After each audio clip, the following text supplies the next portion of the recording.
दिव्य ध्वनि खिल जाती, खिराई नहीं जाती। हाँ महाराज समय हो गया है, प्रवचन के लिए चलिए। तो हम प्रवचन करने के लिए विकल्प अपने मन में होता है, चलो समय हो गया तो कुछ न कुछ दे दें विषय।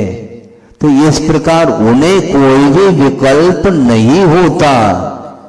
बिना विकल्प की उनकी केवल ज्ञान होने के उपरांत उनकी जितने भी चेष्टाएं हैं वे सारे चेष्टाएं वह स्वाभाविक चेष्टाएं मानी जाती हैं। वह बुद्धि पूर्वक कोई भी प्रवृत्ति नहीं करते हैं। वो विहार भी करते हैं केवल ज्ञान होने के उपरांत, उठते भी हैं और सिंहासन पर बैठते भी हैं, दिव्य ध्वनि भी खिलती हैं। ये सारे चेष्टाएं वे स्वाभाविक चेष्टा मानी जाती हैं, उन्हें कोई भी विकल्प नहीं है। कैसी साधना होती होगी उनकी? इस प्रकार उत्कृष्ट साधना के माध्यम से ही केवल ज्ञान प्रकट हो जाता है। और इंद्र केवल ज्ञान उत्पन्न होते ही उनका सिंहासन कंपायमान हो जाता है। प्रभु को केवल ज्ञान हुआ है और केवल ज्ञान कल्याणक मनाने हेतु वह उनके चरणों में आ जाता है। प्रभु को कोई प्रयोजन नहीं कि सौधर्मेंद्र आ रहा है क्या नहीं आ रहा है, हमें केवल ज्ञान हो गया है, हमारा जन्म हो गया है, मैं गर्भ में प्रवेश कर चुका हूँ। महोत्सव मनाने के लिए कोई आ रहा है क्या? कोई विकल्प नहीं। उनका इतना सासे पुण्य है, उनके बराबर दुनिया में किसी का भी पुण्य है ही नहीं। दिव्य शरीर को धारण करने वाला वह सौधर्म इंद्र भी उनके चरणों में जब पहुंच जाता है तो अपने आप को फीका फीका अनुभव करता है। हाँ, इतनी दिव्यता उनके शरीर में है।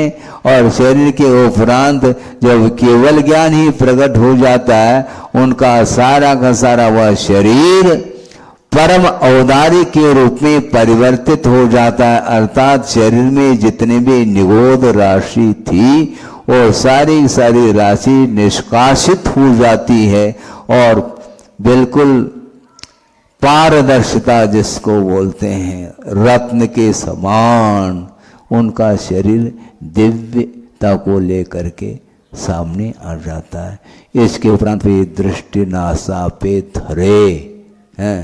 अपने शरीर की ओर उनकी दृष्टि नहीं जा रही है, क्योंकि शरीरातीत जो आत्म परमात्म तत्व है उसको प्राप्त करने का उनका एक संकल्प है।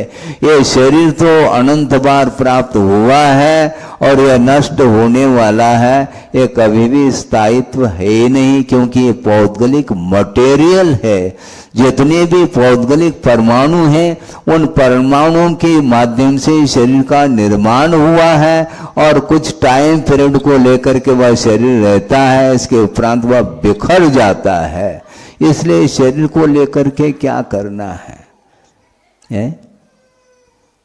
द्रव्य कर्म, भाव कर्म और शरीर अर्थात नो कर्म, इन तीनों से ऊपर उठा हुआ वह शुद्ध परमात्म तत्व माना जाता है। उसको प्राप्त करने के लिए साधना है, इसलिए शरीर की ओर उनकी दृष्टि नहीं जाती है। सोचो, विचार करो।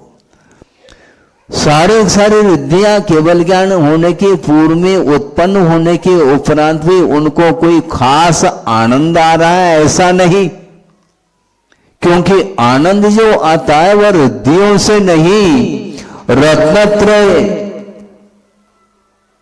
किसको बोलते हैं? रत्नत्रय मोक्ष मार्गात्मक होता है और यह मोक्ष मार्ग में रिद्धियों का कोई भी हाथ नहीं रहता, क्योंकि रिद्धि जिन्हें प्राप्त नहीं है उनको मुक्ति नहीं मिलेगी और जिन्हें रिद्धि प्राप्त हो गई उन्हीं को मोक्ष मिलेगा, ऐसा कोई भी नहीं।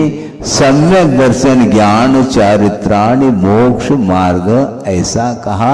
इसमें कहा रिद्धियों का उल्लेख? मुझे बताओ, है नहीं। रत्नत्रय मोक्ष का मार्ग है। और जिन्होंने रत्नत्रय को अंगीकार कर लिया और उस निर्मल रत्नत्रय के फलस्वरूप सारी रिद्धियां उन्हें प्राप्त हो जाती हैं। इसके उपरांत भी मन में किंचित मात्र भी उन रिद्धियों के प्रति राग भाव उन्हें नहीं है, क्योंकि रिद्धियां भी रिद्धि हैं, वह भी वैभाविक ही भाव है, स्वाभाविक नहीं। यदि स्वाभाविक मान ले तो सिद्ध अवस्था में भी ये सारी रिद्धियां होनी चाहिए, नहीं है। हाँ। आकाश से गमन कर रहे हैं, आनंद आता होगा उनको, है? उनको देख करके हम और आपको आनंद आ सकता है, किंतु उनको कोई इससे प्रयोजन नहीं। जिस प्रकार आप लोग एरोप्लेन में बैठ करके आनंद का अनुभव करते हैं, और मान लो एरोप्लेन हवाई जहाज मान लो जा रहा है तो उसको देख करके भी आनंद का अनुभव करते हैं। कोई देख करके करता है, कोई बैठ करके करता है, कोई एरोप्लेन निर्माण करके वह आनंद का अनुभव करता है। लेकिन ये आनंद केवल भौतिक आनंद है, आत्मिक आनंद नहीं है। इसलिए उन्हें अर्थात प्रभु को इन भौतिक वस्तुओं से कोई प्रयोजन नहीं। वो शांत बैठे हैं, अपने लक्ष्य को प्राप्त करने के लिए साधना में रत हैं। 1000 साल तक उन्हें साधना में काल उनका व्यतीत हुआ, किंतु कभी भी उन्हें कोई विकल्प नहीं हुआ कि कब केवल ज्ञान प्राप्त होगा, कब मैं उपदेश दे दूं।